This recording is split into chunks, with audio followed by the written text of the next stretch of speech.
So I am back again. I did on this guy, Modern Builds, I did 5 videos. There was 1, 2, 3, 4, and 5. And so that series of videos was a critique of this guy.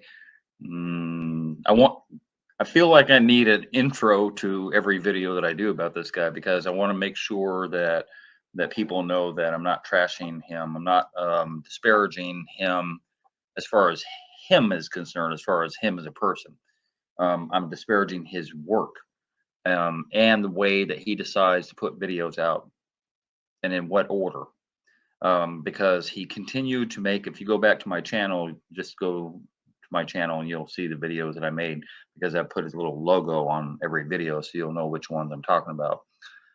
He continues to do wrong things with tiling, with regard to tiling. And then he self-corrects himself a week, 2 weeks, 3 weeks later on a video that he had done previously. So he's got 1.8 million, almost 2 million followers, with the idea that he's going to make mistakes and then correct them later on when people can go away and not even know that they made the mistake because they followed him. That's one of the reasons that I make the videos, the series that I made. As I started looking at his channel a few years ago, he was doing a laundry room. He was doing a large format 12 by 24 in a laundry room. And I'm like, oh, okay, let me see if he like messed up as much as he did on this other tile job. And it's worse. It's like worse. There are some things that about this video that I'm going to chime in on many times. So this little 10-minute clip it that I have of him is going to end up being 30 minutes, I'm sure, because motor mouth. But there's a couple of things that I'm not really aware of, and I'm going to call those 2 things out specifically because I want to know if anybody. You can put it in the comment section if you know about these 2 particular things that I'm going to call out specifically, and one of them is going to be at the start of the video, and then the other one's going to be about midstream. So you'll know about those when I actually do call them out. But without further ado, I'm going to go on to this video, which, as I said, was posted a couple of years ago, and he hasn't really gotten much better. There's a couple of things he's done better in this video than he did in the others, but he's still not. I would you hire yourself professionally? You know what I mean? It's like, would you hire yourself to do XYZ? There's a lot of things that I don't do. I would not go out on a limb and try and pour a slab of concrete. I would not try and re-roof my own roof. I would not try and paint all of these walls because that's not what I do. I stay in my lane. He doesn't seem to have one. It seems like anything goes with him. So without further ado, here we go. How's it going, everybody? My name's Mike Montgomery, and welcome to my laundry room. And in today's video, we're going to be replacing this old vinyl flooring with large format tiles on Modern Build. Welcome to my laundry room. It's a back porch add-on, and the only thing left on it that needs renovated is the floor. Not long ago, my friend Rachel Metz did a full makeover on this space, including this really cool mural on the ceiling. I'll leave a link to that down in the description. I started this project by taking out the old washer and dryer, which I'm going to be replacing, and removing the baseboard trim. And pro tip, be sure to use a utility knife to score between painted trim and your wall, that way you don't peel the paint with the trim.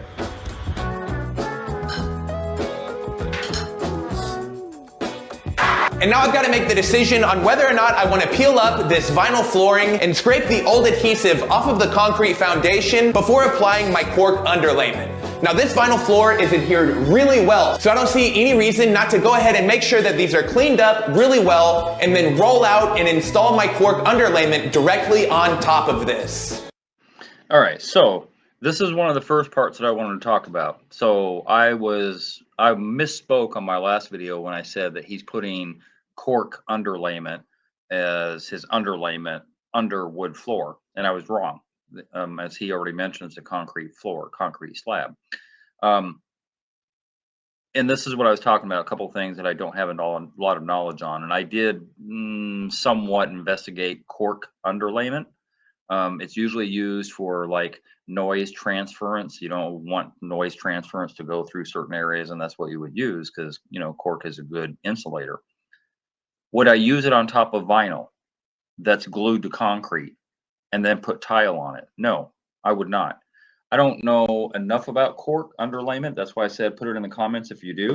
If you think this is an appropriate application, I would love to know that from people that have any kind of experience with cork underlayment. But there's a couple of ways to go about this. First of all, as a rule, vinyl, what we used to call linoleum, on a floor, any floor, as a rule, isn't glued down. The entirety of the floor is not glued down. The way they do it nowadays, now, when I did it, and few jobs that I did with that type of stuff back in the late 80s, early 90s, yeah, I glued the whole thing. I troweled it out with a very, very small notch trowel, and then, yeah, you pre-cut the vinyl and you put it down, and you got a roller on this. What they do nowadays is they glue the perimeter. The perimeter of the whole four walls gets a little glue, probably 3 or 4 inches outside of the walls, and that's it. So arguably the rest of that floor is floating, although you wouldn't know it unless you had a rip in it or something like that. So would I be comfortable taking out that floor? Absolutely, 100%. 100%. I would be comfortable scraping up that floor because I almost guarantee that the glue is not the entirety of that floor. But even if it is, a little trick that I learned is you can take a razor knife and you can cut up a lot of that floor onto a concrete slab and then put some rags down, and wet rags, or just, flood the room out. I don't mean literally, but flood the room out with a bunch of water with these rags sitting on it for a day or two. And that will degrade a lot of that glue, because if I'm not mistaken, it's a water-based glue and it will get kind of unglued. It'll get a little sticky or whatever. It would be a little bit of work, but I would be more comfortable with that than I would be putting corkboard, because he's going to just put thin set to put this corkboard down. I don't know.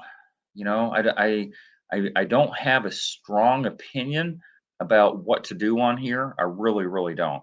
I believe, as I said, I would get as much of that vinyl off as I possibly could, and I would probably put cement board on top of it and not corkboard. I don't know the reason or the logic. He never explained why he's putting corkboard there, but yeah, I'm not comfortable.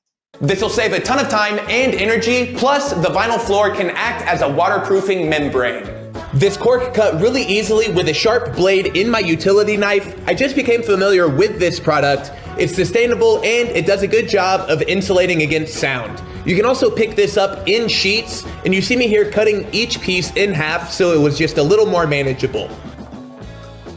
I had no idea, but they make adhesive specific for cork underlayment, and the directions called for a 1/16 inch square notch trowel. This stuff spreads really easy, and I found that it's actually better not to apply this stuff too thick. It tacks really well if it's just got a medium amount, so don't force it one way or another. Okay, so another thing, and a lot of people that follow me over the years know that I don't like reading directions, but I would 110% read the directions on that pail that he has, because I don't know the proper application for the glue for that corkboard is going to be vinyl. I don't see where it wouldn't stick, but I don't know that I'd be comfortable, with that little, I don't know. I feel like there's a much better way besides what I said about, potentially taking up all that vinyl and just doing the best I can to mush it up and put something down there where you actually have some adhesion. Yeah, ideally you want a concrete slab face to tile to and some type of coupling. So on a concrete slab, even that size is going to crack maybe, and so you're going to put an uncoupling membrane of some sort on there. I would probably do like Red Guard or Aqua Defense or Hydroban, a couple of coats on that concrete, and the cracking will never transfer to the tile. There are people out there that would prefer Ditra, but I wouldn't be comfortable putting Ditra on top of vinyl either. I don't know. I'm a little bit miffed on this. I don't have a good solution, but I don't know what I would never, you know what? Let me get some cork. Let me get some rolled cork and glue it down to this. That would not be the thought that came to my mind. Then I used a seam roller to knock out the air bubbles. Well, if you're wondering how I figured out not to apply too much adhesive, it was on this second piece. I plopped down way too much and I ended up getting a little bit of squeeze out, so make sure and avoid that. I mentioned it earlier, but you can also get cork underlayment in 2 foot by 4 foot and 4 foot by 4 foot pieces. I think this would be a little bit easier if it was a one-person installation. The cork is actually a little bit brittle around the corners, plus having pieces this big was just, well, not that convenient. I've seen this tool called a seam roller and a J roller. Whenever you use it, try and work from the center out. That way you work the air pockets to the edge. And after I gave everything plenty of time to cure, I came back and applied underlayment seam tape where all of the cork met. And now it's time to tile, and I'm going to be using this 12 by 24 inch large format tile made by Marazi. This is a part of their Epic Clean line, and I really like this matte finish. Plus, you can pick them up from today's sponsor, Home Depot. I'll make sure and leave links to everything that I'm using down in the description, along with this professional large format tile mortar and the 1/2 inch square notch trowel to apply it. Now I've already double checked my room for square and marked a line where I want to start my first row of tiles. And after that, I just laid out that first row to see how everything would look. And I'm starting in this corner of the room so that I'll have as many full tiles as possible. I'm gonna have laundry units on the opposite wall so you'll never see where those cut tiles end. Anytime you're mixing thin set or grout, make sure and follow the directions, and it'll probably call to let it set for about 10 minutes and stiffen up. You can see here that I used a touch too much water, but as I continued to work, it ended up being a really good consistency. Okay, I will say this, he's using gray thin set, and I already know that he's going to be using like a grayish, a light grayish, DeLorean gray grout at the end. So that was a good call. If you're going to do one of these faux porcelain marble type of tile, and you plan on using white grout, use white thin set. You don't want the bleed through. If he had decided to use white grout after the fact, then yeah, I would have said, I would have had something to say about that, because bleed through with the coloration of the grout to the thin set is a real thing.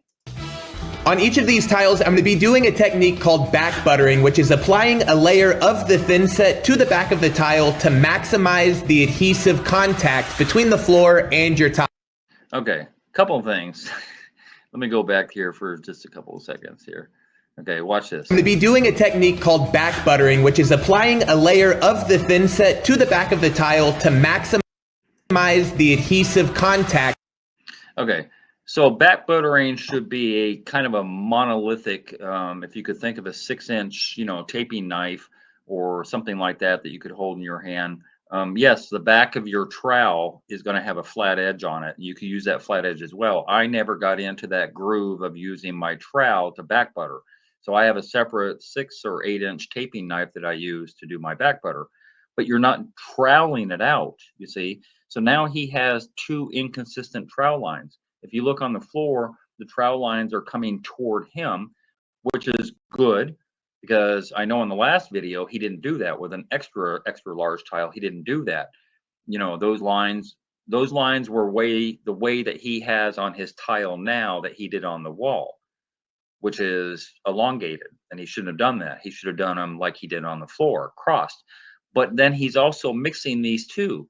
Back buttering, so you're going to trowel out either your tile or you're going to trowel out your floor, and then you're going to either back butter your floor or you're going to back butter your tile. It's going to be one and then the other, but not both. So he's troweling both the floor and the tile, and that's not the way it's supposed to be done.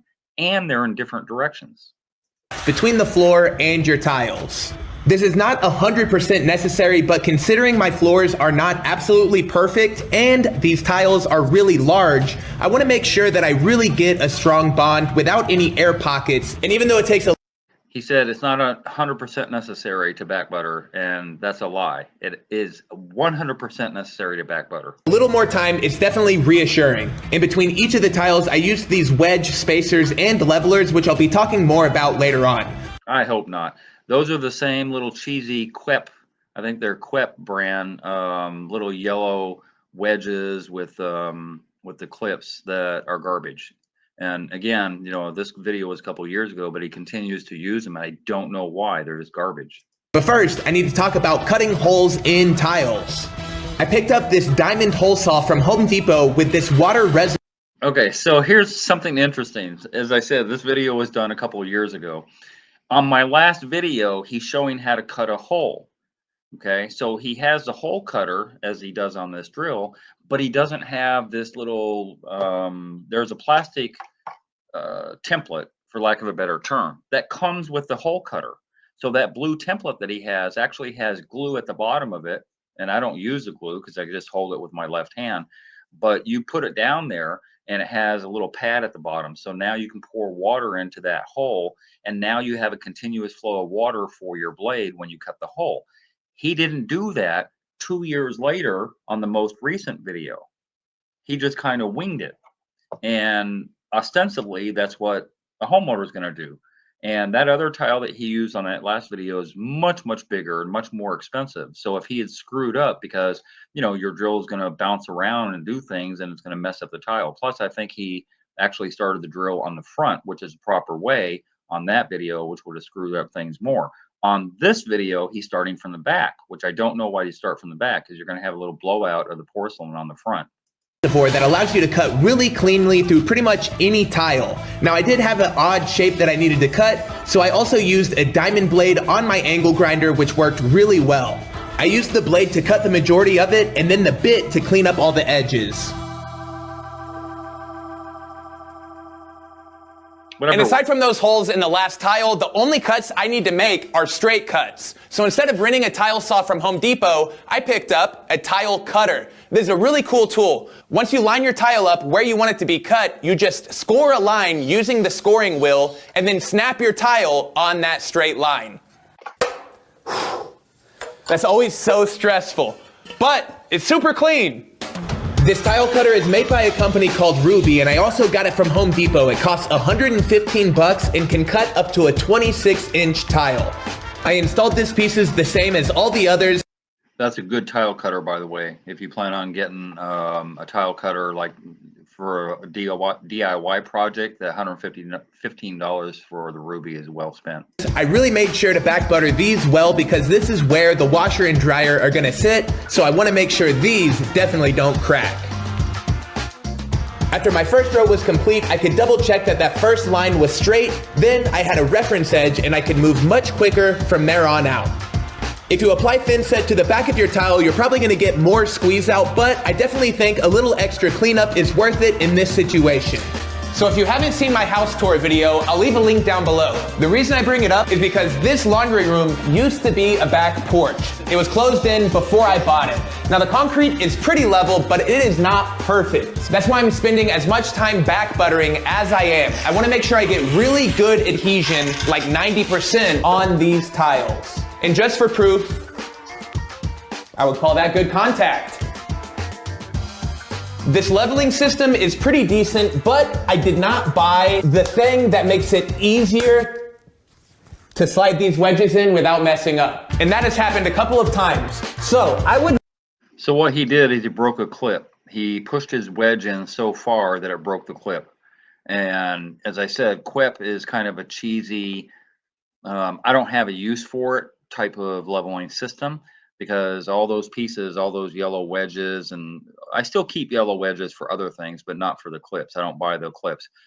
He should have stepped up his game a little bit, especially on a large format tile. He did, and he used the same clips, the same system, the same wedges on the other job 2 years later, which with a much larger tile, which was a mistake. And then he's going to talk about this this tool that you can grip, and you can actually get your wedge, like in there without your hands. But I always use my hands anyway. I don't like those tools. I have them, but I just don't use them. Recommend buying this. It's basically a tool just to make this whole process as simple as possible. Aside from that, I do approve of these spacers and levelers. The wedges help keep all of the corners as good as possible, considering my floors aren't perfect. So, so the other thing I want to chime in on, this couple of things. First of all, he's got way too much thin set going on. He either spread too much on the back butter on the tile, or he spread too much when he was troweling out on the floor. He didn't get his trowel at a nice 45-degree angle or lower or whatever. Be that as it may, it's very runny. That thin set is way, way, way too runny. It should have never squished out everywhere like he's got. It's not a huge deal, but you're going to spend so much time cleaning out those grout lines. And you're going to have to do it when the mortar is still fresh, thin set, when the thin set is still fresh, because it's going to be a pain if you wait until the next day. So yeah, you're basically causing yourself more work unnecessarily by being this sloppy. like I mentioned. I think this is my third time doing large format tiles, and so far, so good, so let's keep moving. I'm using these tiles in my laundry room because they're a part of Marazi's new antibacterial line of tile called Epic Clean. With over 99% antimicrobial protection, these defend around the clock against bacteria for the life of the tile for enhanced cleanliness. Okay, let me play that again because that's throwing me off. This is the other part that I wanted people to chime in on. I don't, some people think that I, eat tile for dinner, then wash it down with grout. Like that's how much I'm into tile work, and I'm really not. So there's products and there's different things out there that I'm not aware of, like with the cork board as a backer board, which I still don't agree with, and I'm still trying to churn through my head if it's good or not. Antimicrobial, blah blah blah, like you're going to eat off of your floor for the lifetime of the tile or the job or something like that. Let me jump back there and see if you guys know what he's talking about.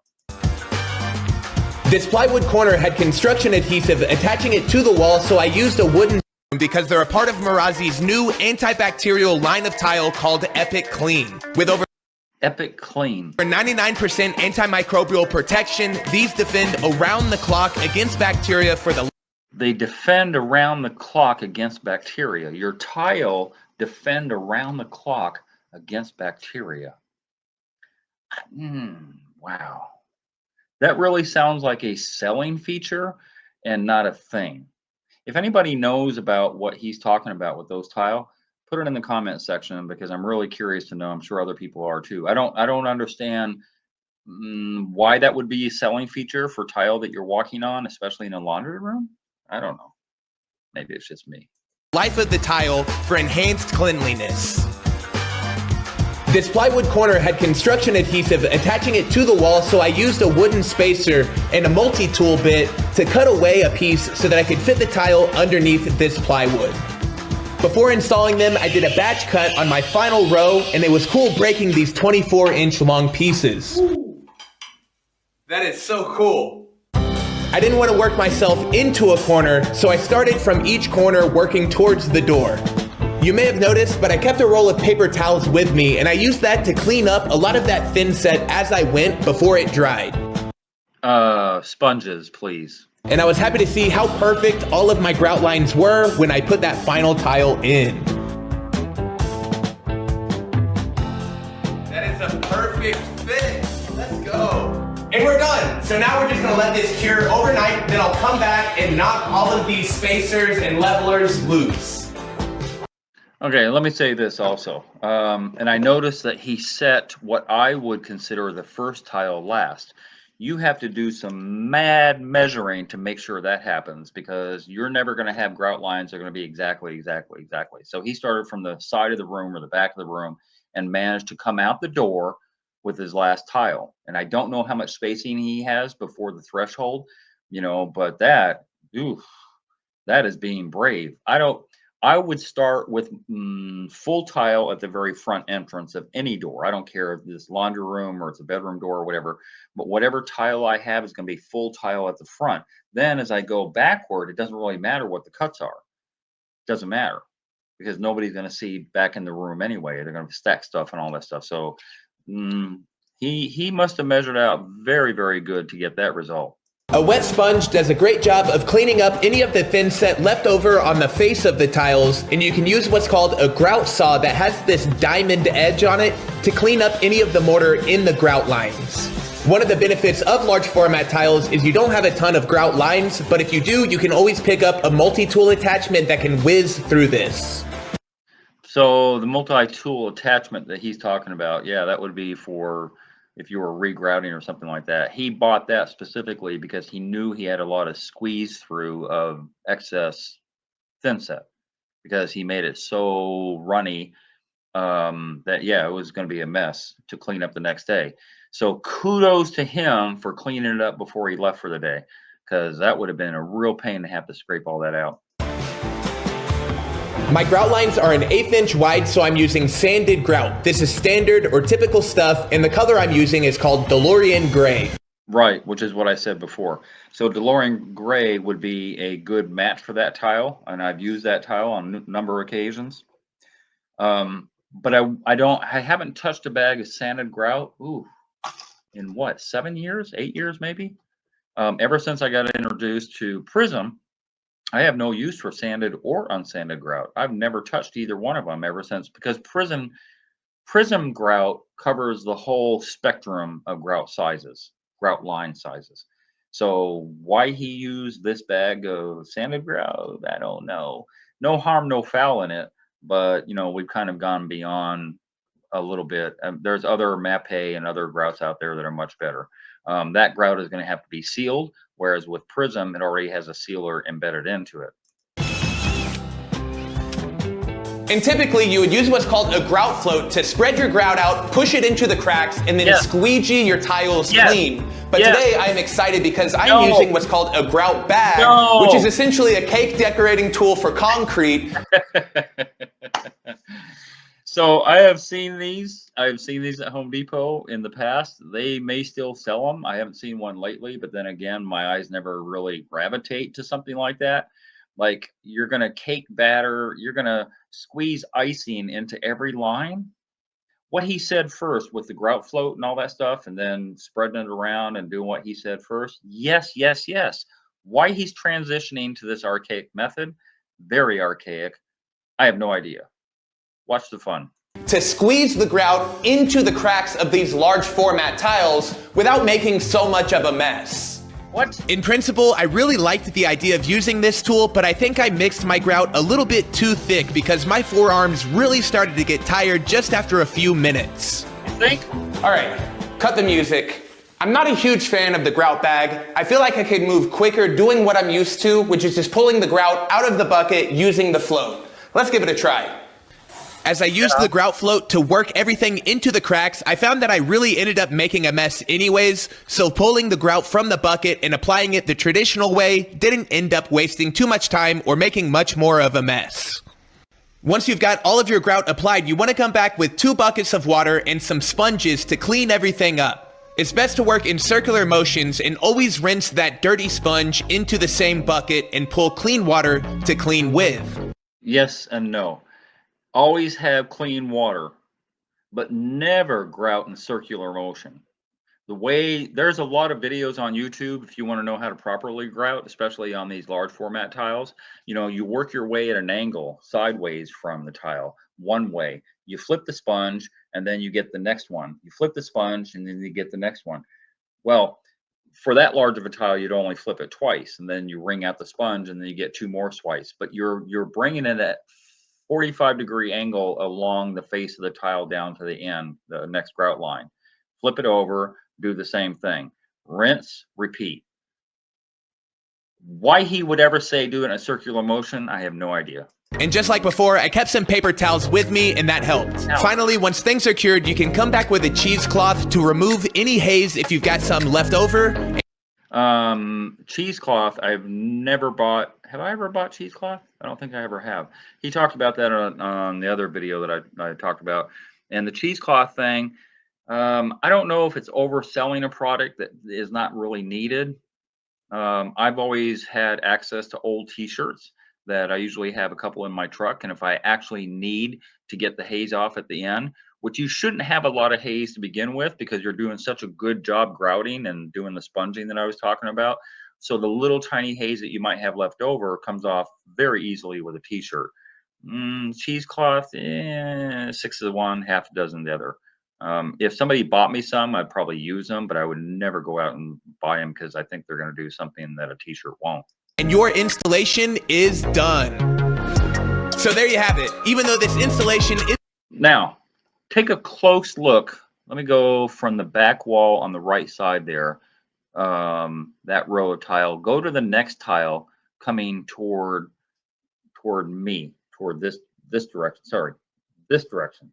This direction? Shit, I can't get this right. This direction. Sorry.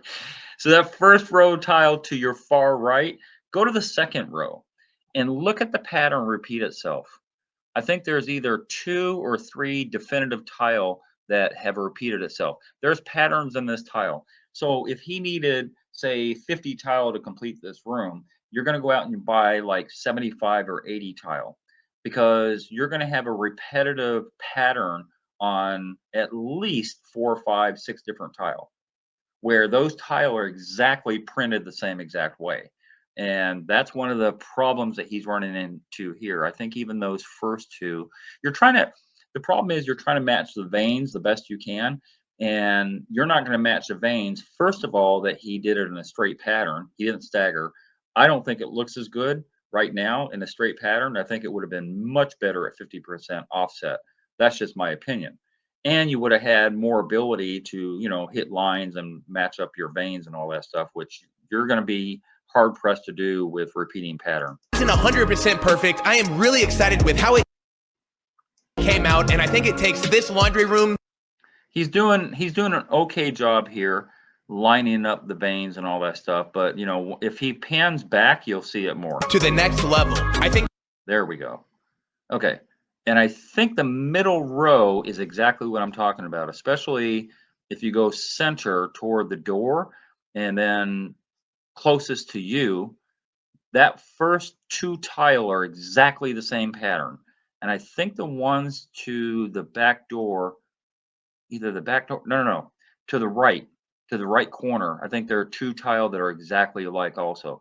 And so when you look at that repetitive print that's on the tile next to each other, it just looks slightly wonky. Like that's not a proud job that I would have. Like I would have, once I notice the mistake, it's like I've set that tile. Oh, that tile matches the one next to it, and then I move it out of the way and I use it somewhere else. I'm just saying.